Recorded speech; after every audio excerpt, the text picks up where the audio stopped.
girl, you are so pretty, pretty, pretty, pretty. Baby girl, you are so pretty, pretty, pretty, pretty. Females made you just to trick me, trick me, trick me, trick me. 'Cause baby girl, you are so easily pretty. The only reason that I can do tonight is 'cause I know you were invited. The only reason that the stresses can die is 'cause I thought that you would like it. I'm only gone for the secret outside because I want you to like it. The only reason I can do tonight is because I really like you. And I can no longer hide it. What do I remember your mind then? The laces that goes over your tight dress, white dress. Tell me that you feel like I do. Hi, this is Jessica Javens Talk, Season 1. Welcome. This is a podcast that helps you transform your life inside out to a life you truly love. The guest that we have today, I recently met, and I'm very happy because he's doing one of the things that calls to my heart, which is helping people and empowering them to a life that they love. And his niche is also something that will touch my heart, which we're going to tap in just a moment. So the person that we would like to invite today is a athlete, a person that had an amazing career, but is still doing more impact now. Welcome, Ricky Sapp. Hi, Ricky. How are you? Hey, I'm doing good. Thank you for having me. Thank you for coming in. Yeah. I have a whole bunch of nuggets that I want to tap onto you. But before we do that, can you tell us just a little bit for who has not known maybe Ricky, for somebody like me who might not be so into sports? Can you tell us a little bit about you? Well, first thing first, I am a man of faith. I believe in God. I'm from a small town, Bamberg, South Carolina. From there, I went to the best college in the world, Clemson University, and played in the NFL for 5 years. And after that, I got into working with kids and doing motivational speaking and wrote my first kid book last year. So that's a little bit about me. That's awesome. That's awesome. And Yeah, and you're in South Carolina, is that where you are? I am. I'm in Myrtle Beach, South Carolina. Great weather right now. Very nice. I've been Yeah, there once. I loved it. Loved it. yeah, yeah. Very nice. So, Ricky, tell us a little bit about how you got into your previous career first. Let's start with NFL. How did you get into that? How was that for you? Well, small town kid. I had a cousin and a uncle that played sports, and just like any other kid, I wanted to play sports. So, um, funny enough, I was riding by the school that I was going to when I was in about first grade, and we saw part one football practice happening. So I asked my mom, could I play? She said, go ask. I went and asked. So I started playing football at about the age of 9.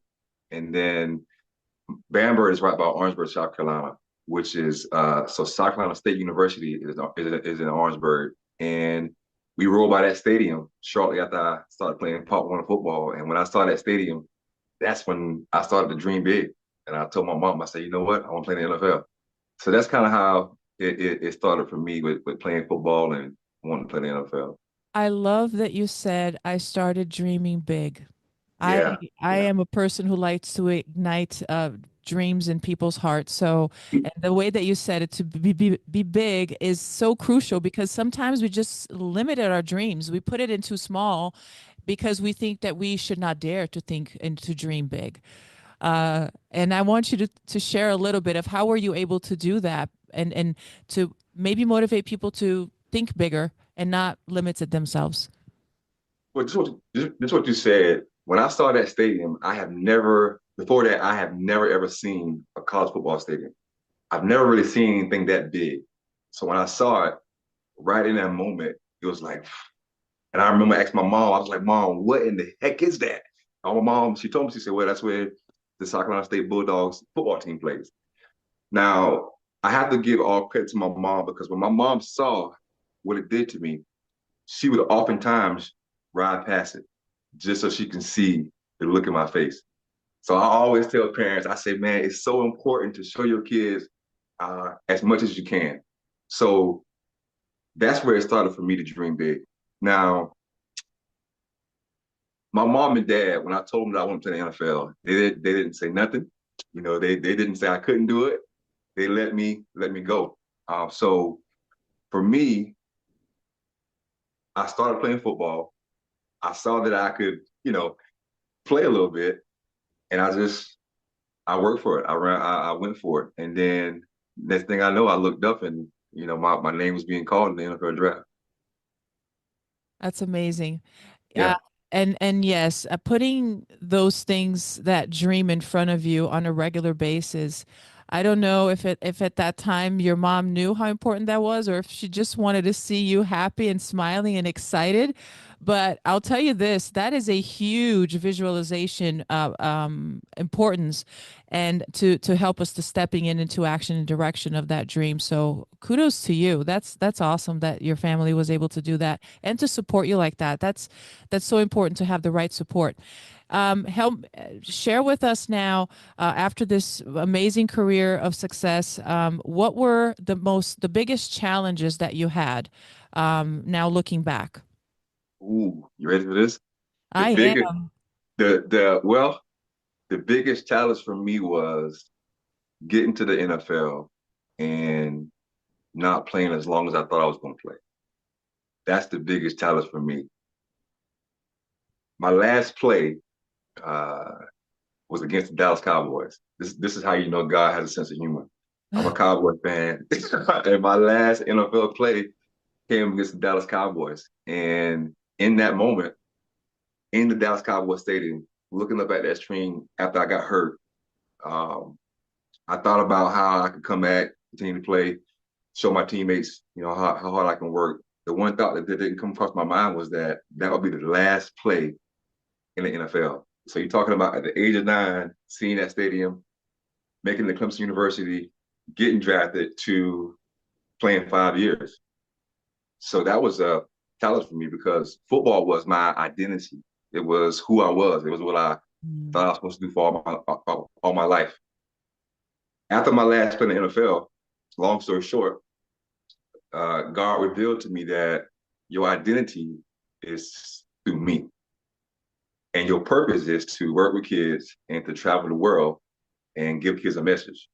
Now, here's a cool thing. I started my foundation in 2010, the Ricky Sapp Foundation. Had no idea what the motto was going to be. One of my coaches at Clemson, I used to go train with him in the off season. He walked in and he said, "Dream big, live big." And I said, "What did you just say?" And right away, I went back to that Soccer State Stadium when I started to dream big. And now, that's the motto for my foundation: dream big, live big. And that's the motto for my life. So that was the biggest challenge for me, getting to the NFL and then not playing as long as I thought I was going to play. Wow. Yeah, That's incredible. yeah, And that's another thing that I love to talk about is the how. You don't need to know all the hows to dream big. mm-mm. And you don't need nobody to believe in it. Nobody. Yeah. When Nobody. I found that out, my life, my understanding of life and myself just completely exploded, like completely, and my life changed completely in every aspect, because that kind of goes and affects every aspect of your life, not just maybe your philanthropism or your career, but it affects everything else. Now, your relationships, your maybe the choices that you're making for yourself, how you take care of your body, your mind, your soul, right? Yeah, yeah, yeah. Well, the one thing I always tell people is um, whatever you think here is going to happen here. Whatever Mm. you think here is going to happen here.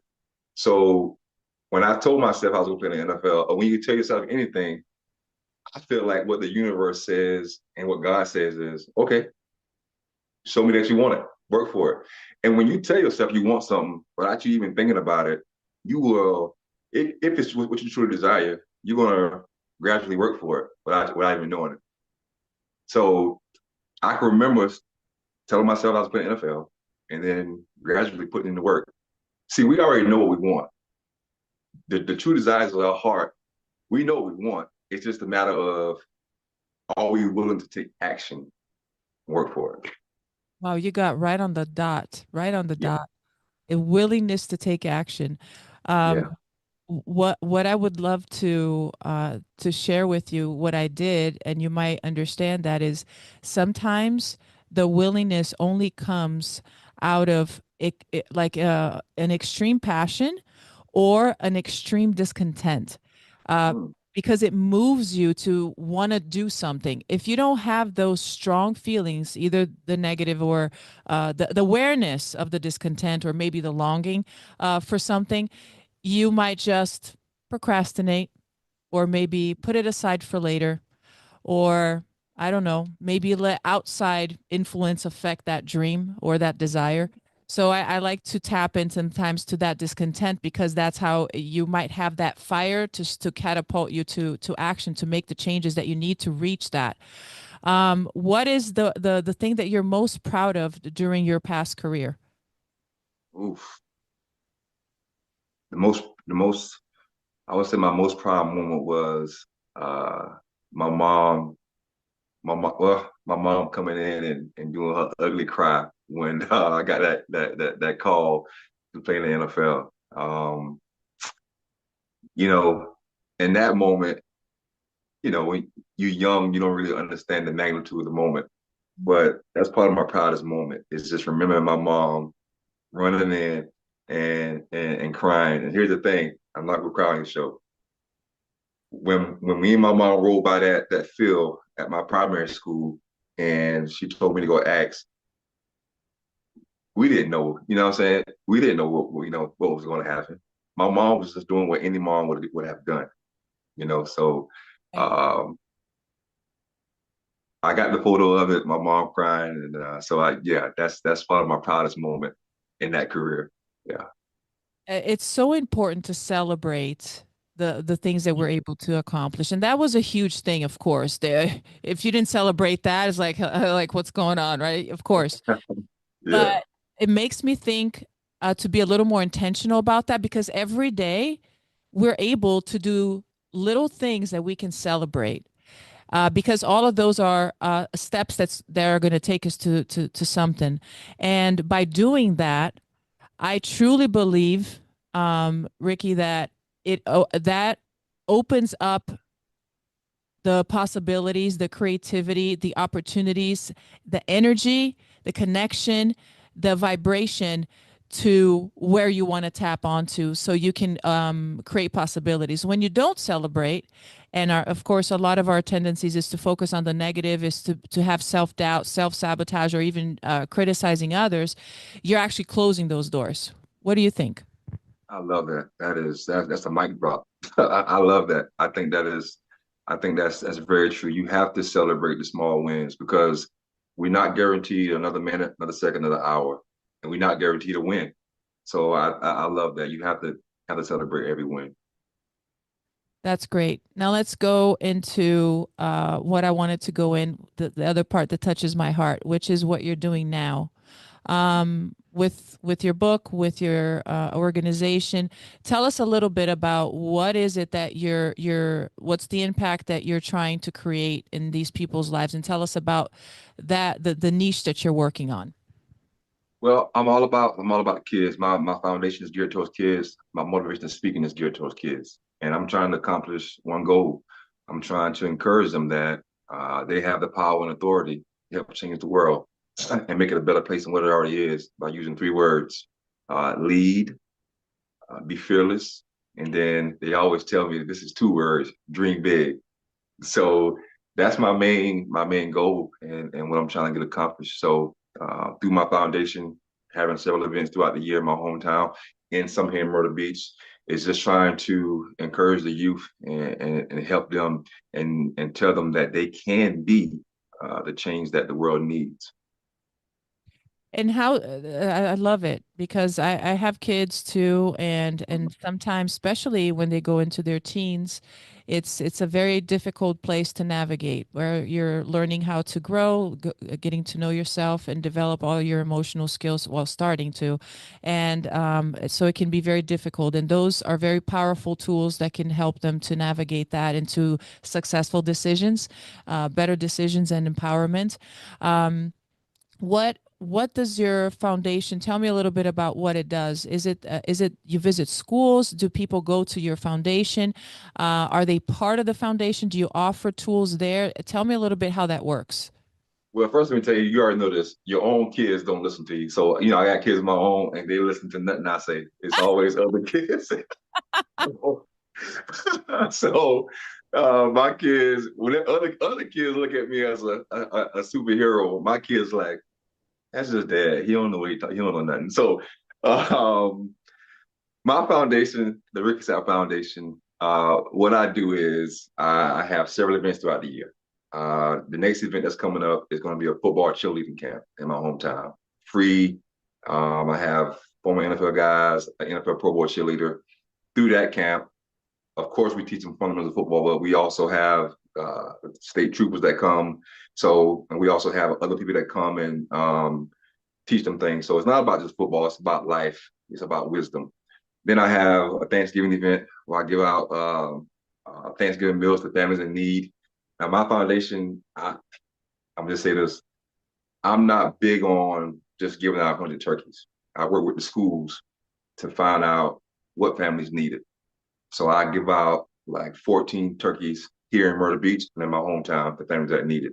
And then for Christmas, I wish I had a photo to show you, but for Christmas, I dress up as Buddy the Elf, and I go to my hometown, to my elementary school, and I give out school supplies. And again, I give out gifts to families in need. Now I do that in Myrtle Beach as well. So through my foundation, through those events, I'm trying to encourage the kids, but I'm also trying to show them that they can do what I've done or even better. And then through the motivational speaking, I travel to schools all over the world, and I deliver that message to them about power and authority. Now that message, the title for that message is called My Love Story, because when God showed me what my purpose was, I fell in love with kids all over the world, everywhere. So that's what my foundation does, and then that's what I do with my motivational speaking. And then my kids' book that I wrote, Dream Big, it tells my story about how I got into football and how I got in trouble. I didn't mention that. I got kicked out of school, middle school, and it just relays my message. Wow. Yeah, Um, I love it. We're gonna share soon how they can reach you through those channels in just a yeah, moment when we are ready yeah. to wrap it up. Um, if I want to ask you some questions and maybe put you on the spot. Let's do it. What made you leave the NFL earlier than what you wanted to leave? I got hurt playing against the Dallas Cowboys. I got hurt, and it took me it took me longer than expected to get healthy. And I will say this: I made some decisions through that process that probably hurt me from going back to the NFL. I was playing with the Houston Texans, and I didn't want to leave Houston. And I had other opportunities, but I wanted to stay in Houston. But it took me kind of longer than expected to get hurt. I mean, to get healthy. And through that process of coming back home and working out and training was, where God kind of showed me what my purpose was as far as, being a motivational speaker and working with kids. Are you completely healed from that physically? From the fact of not playing with my career in early and from No. that. Well, no, physically first, like your Oh, injury. Are you healed yeah, from yeah, that? yeah, yeah. Yeah, yeah, yeah, Okay. yeah, yeah. Yeah, that was a yeah.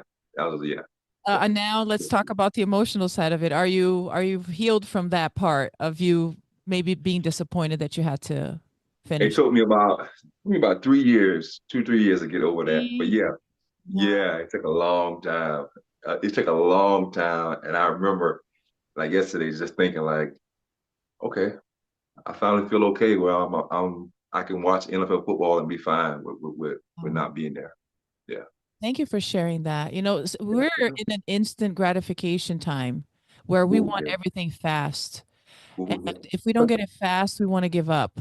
You Yeah, know what I'm saying? Especially probably the generations younger than us, coming out of the pandemic and everything that's recently happening, and how technology and everything is just changing so fast. yeah, So, I love to the people who share this is that they cannot expect that for them is going to be different. Everything takes time. Everything that's worth it also takes time. So I'm happy that it took you 3 years, but that's the time that Ricky needed to completely heal and to see the other side. Yeah, yeah, for sure.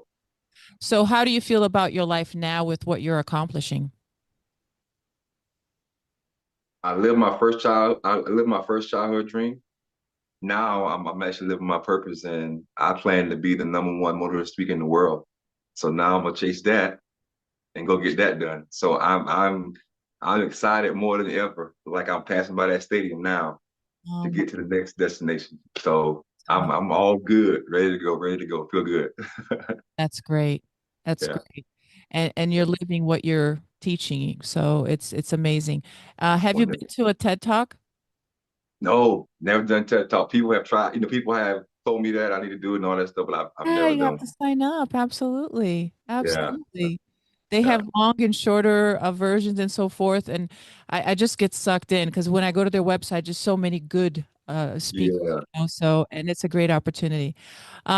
So Ricky, if you have to leave our listeners today, okay, with something that they might be able to implement, something beyond what you shared with us today already, which was many nuggets. What would you like to leave them with so they can maybe start implementing right away? You matter. And life starts when you understand that you have to become the very best you unapologetically. And you can't let friends, family members, or anybody stop you from running up that hill and chasing your dreams. Um, Big dreams always seem far until you reach for them, and you are worth reaching for. But you have to understand that you matter, and you have to be willing to become the best version of yourself unapologetically. And you got to chase that hill. You got to chase that dream. And the big dreams, they always seem far until you reach for them. I'll reach for it, and I got it. But you got to keep reaching. You can't stop reaching. So now I'm reaching for another big dream. So that's what I would leave with people. I love it. I love Yeah. it. That's awesome. Very empowering.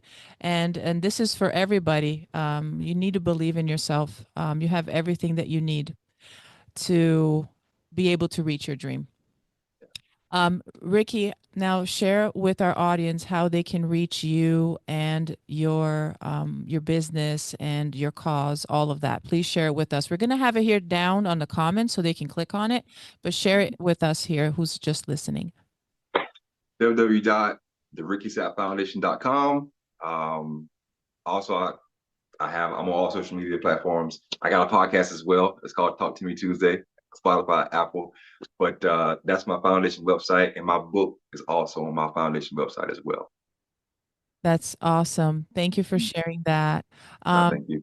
If you're watching this, you have to go check Ricky's website and follow him, connect with him in his podcast as well. Make sure that you click the like button here for this episode, a very special one, and make sure that you subscribe and follow me. This episode has been brought by Forever Living, the best aloe vera juice in the world that transformed my wellness. It's also brought by Through the Vine, the new wine bar in Fort Lauderdale, Florida, and produced by the I Am Beast Network. My name is Jessica Javens, and this is Jessica Javens Talk. Baby girl, you are so pretty, pretty, pretty, pretty. Baby girl, you are so pretty, pretty, pretty, pretty. Females made you just to trick me, trick me, trick me, trick me. 'Cause baby girl, you are so easily pretty. The only reason that I can do tonight is 'cause I know you were invited. The only reason that this dress is skin tight is 'cause I thought that you would like it. I'm only come for the secret outside. Because I want you to like that. The only reason I can do tonight is because I